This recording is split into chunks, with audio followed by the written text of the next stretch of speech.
day, Junior Tuckies, and to anybody who might be tuning in to watch this video on punctuation.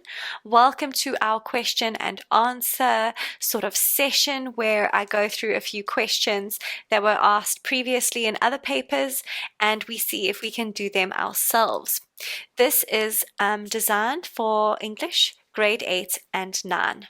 Before we begin, the instructor who is here with you today is called Miss Langtree. That is me. This is my Bitmoji, so I look quite similar to this. Well, I think so. Quite challenging to make them, but in any case.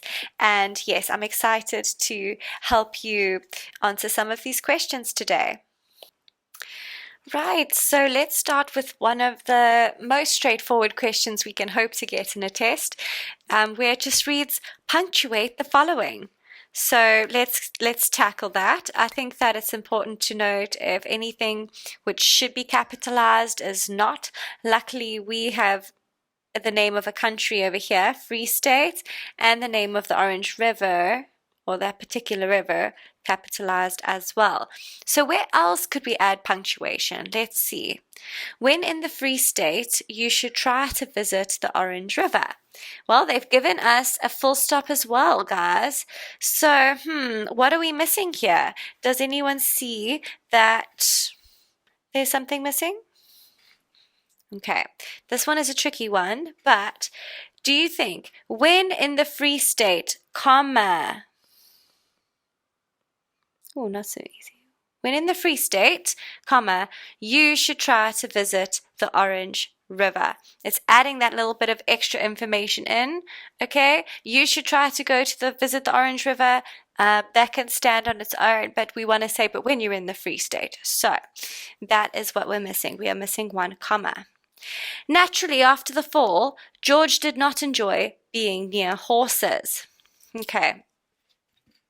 Now, let's ask ourselves here, what is the standalone sentence? Because there seems to be a lot of just added details in here. So I'm going to say, naturally, George did not enjoy being around horses. That would be the main sort of sentence that we're dealing with. And so we are dealing with a bit of added information. Okay, after the fall is added information. So how do we punctuate information which is simply added and not necessary for the sentence and not a full sentence on its own? Well, we could either put brackets, so naturally, comma, after the fall, comma, George did not enjoy being near horses. Or we could put it in brackets. So we could say, naturally, brackets, after the fall, George did not enjoy being near horses, because this is just some added information which the narrator wants to tell you. Or what you could do is, because it starts with something that's similar to moreover, however, therefore, these kind of conjunctions, these kind of like added little pieces of writing which kind of add flair to a sentence. Because it starts with the word naturally, we could just say, naturally, comma, after the fall, George did not enjoy being near horses. So it would be acceptable to just put one comma after naturally as well. And that sentence would flow like so. Okay. Amy, take out the garbage. Well, Amy has been capitalized. There is a full stop at the end. So we're off to a good start, although the obvious stuff hasn't been told to us, which hasn't been given to us to solve ourselves. So that's a bit of a sad point. So let's think now. What could we add? Well, I'll tell you that this is someone's name. Okay. What do we do when we see someone's name in a sentence? We add a comma. Yes. Commas are the name of the game for this question. Amy, take out the garbage. We could even go as far, if there is quite a lot of points allocated, quite a lot of marks allocated to a question like that, we could assume that it's half a mark per punctuation point. And this is actually, it sounds like a demand. Okay, so it sounds like we could actually even put an exclamation mark there. Okay, Amy, comma, take out the garbage. We could make it some direct speech as well, because someone's busy saying, Amy, take out the garbage. Okay, I hope that that makes sense, guys. Let's move on to question number 2. Fill in the following punctuation points. This is just going to be an extremely long-winded sentence. I mean, it is so difficult. I can't even tell you. As an English teacher, students literally submit sentences like this. And now I must sit and try and decipher what on earth is going on. And it is very difficult. So now you get to kind of fill in the role that I sort of fill in, and you get to now punctuate this person's submission. Tejo, who had a very strong mind, was always extremely competitive. One day when Tejo was in grade 10, she had a conversation with Sandra, and it went like this. Gosh, who talks like that? We need to breathe, don't we? And that is exactly why punctuation is so important. Okay, Tejo, who had a very strong mind, was extremely competitive. The first thing I'm going to do is I know that I need to put a full stop over here. That to me is the most obvious punctuation point, simply because it starts here with one day, which kind of signifies that a new sentence is starting. We're adding that little extra piece of information at the beginning of a sentence, as you can see. So, full stop, capital O. Okay, so that's something. So let's have a look at our first sentence now. Tejo, who had a very strong mind, was always extremely competitive. I am reading the main sentence as Tejo was always extremely competitive. To me, that is the main sentence which is trying to be communicated to us, which means that who had a very strong mind is the part of the sentence which we need to punctuate. Now, we could choose. Do we want to add brackets? Tejo, brackets, who had a very strong mind, was always extremely competitive. Or what else could we do if we want to insert a random piece of information in? We can use commas. So Tejo, comma, who had a very strong mind, comma, was always extremely competitive, full stop. One day, we could put a comma there, or we could wait. Let's just wait. One day when Tejo was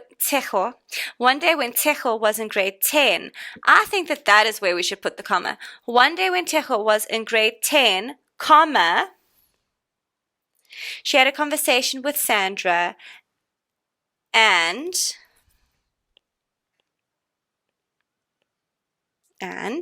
it went like this. It went like this definitely needs a punctuation mark at the end. What punctuation mark would you suggest is the most appropriate? I would say a colon. We could use something else. Is it a hyphen? What line am I suggesting that we use? We could use a dash. We could use a dash. Okay, but let's have a look quickly. So, one day when Tejo was in grade 10, comma, or one day, comma, when Tejo was in grade 10, comma, she had a conversation with Sandra, and it went like this. We could have actually, if this is a punctuation exercise, we could have put a full stop there and capitalized that I to make sure that we're following punctuation rules. Okay. Do not add extra words into a sentence like I just did, guys. Try your best to fix it with punctuation alone, especially during a punctuation test. Okay, so it's already looking much more digestible as a sentence. It's already looking like something we can read through easily. So well done. So, okay, so this is now direct speech. So what is your percentage looking like for math? Asked Sandra. Okay, first of all, that should be a lowercase a. Okay, this is now, we need our inverted commas. So we can choose, we can either do 2 or we could do 1. The safer bet, because this is dialogue and not a quote, is to do 2. So 2 inverted commas. We start to frame the sentence which is being spoken. So we've got that doesn't look very clear. Let me try these inverted commas again. Boop, boop, there we go. So, what is your percentage looking like for math? Asked Sandra. Where should we put the second set of inverted commas? Remember, they are called inverted commas because when something is inverted, they are facing opposite ways, like so. So, we always need to frame what is being said. So, what is your percentage looking like for math? We put the inverted commas there. After the question mark and before we keep writing, that is where we put our inverted commas. Then Tejo replies, well, to be honest, maths is my most challenging subject, but I am trying to get 80%, replied Tejo, who had an incomparable work ethic. Okay, again, we will start our sentence with inverted commas over here. Now, if I was to start this sentence over here with one inverted comma, after in the above sentence I was writing my direct speech with two inverted commas, then it would be considered wrong. We have to be consistent. Okay, well, to be honest, maths is my most challenging subject, but I'm trying to get 80%, replied Tejo. Over here, I believe the best punctuation mark would be a comma. Close those inverted brackets.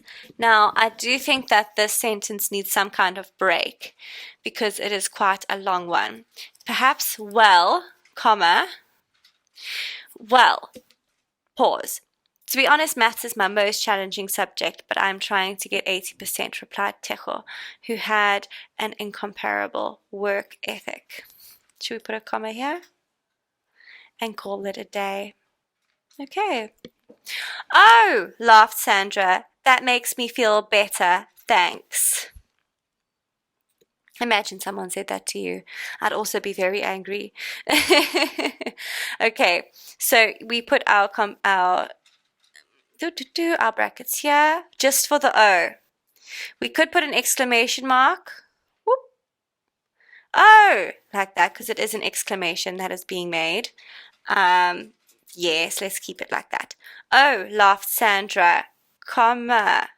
Open the brackets again. That makes me feel better, thanks. Okay, you could put a comma there as well if you wanted to, but it's not necessary. Okay, there we go. Therefore, comma. When it comes to sentences like therefore, moreover, things like that. Anyway, therefore, Tejo decided that she wouldn't rest until she was the top math student in the class. There is just one punctuation mark that is missing. Okay, twist my arm, I'll tell you. Did you notice over here there is not an apostrophe? What would this apostrophe be used for? Omission. Yes, the O is no longer there for would not, and it has merged these two words into one. So therefore, comma, when you use those starting words to add some flavor to your sentences, remember, well, they're actually conjunctions, to be fair, not flavorful words, but you know what I mean. To use a comma afterwards, particularly if what you're going to say is quite long. Yes, so she decided that she wouldn't rest until she was the top math student in the class. Not necessary to have commas everywhere. Okay, that sentence flows on its own. This was going to be Tejo's year. Something's missing. If it's not striking you as soon as you see a possessive thing, so Tejo's year. Whose year is it going to be? It's going to be Tejo's year. If it's not ringing in your mind, oh, we're dealing with possession, then you do need to look at those notes again, and you do need to see the importance of apostrophes because it is one of their favorite things to test us on. But yes, it's going to be Tejo's year. The apostrophe goes before the S because we are just dealing with one Tejo. Okay. Not, it's just, the year of the Tejos and everyone in the country, it's their year. No, it's just the singular person. So it's Tejos year. Right, let's carry on with our questions and answers. So for question 3, it's asking us to simply add the appropriate apostrophe. Where is my keys? Where are my keys? Okay, it goes in between. It goes basically where the letters are missing. The apostrophe is replacing those words. Now, what is the purpose of the apostrophe? You can try your luck at explaining what I just said. You know, some letters are left out and ergo, we add the apostrophe. Or you can give the definition, which you know they will definitely mark right. And the purpose is omission. Okay, what is the grocery store's bargain of the day? Once again, it is a singular. Okay, stores is, it goes before the S. Let's do one that's a bit more challenging. What's another word that ends with an S? Specsavers. Specsavers. Notice the hyphenation here. Has Specsavers glasses, how about that, are comfortable. I'd say so. Okay. Specsavers' glasses, so we want to show possession here. Specsavers, we cannot put it there, okay, because that is not, the word itself already ends with an S, so we need to put it at the end after that. Specsavers' glasses are comfortable. Even though we're talking about the singular company, okay, because it ends with an S, we have to put the apostrophe afterwards. Okay, sorry. Okay, so yes, this is the grocery store's bargain of the day. That is possession. Possession. Right. Because it's helping us understand that it's the grocery store's bargain. Okay, that's who the bargain belongs to. Name 2 punctuation marks which could be used in this sentence and explain why this is the case. Okay, let's read the sentence. Dr. Victor, who had colorful taste, wanted his office to be purple. Well, I think that sounds fabulous. Others might disagree.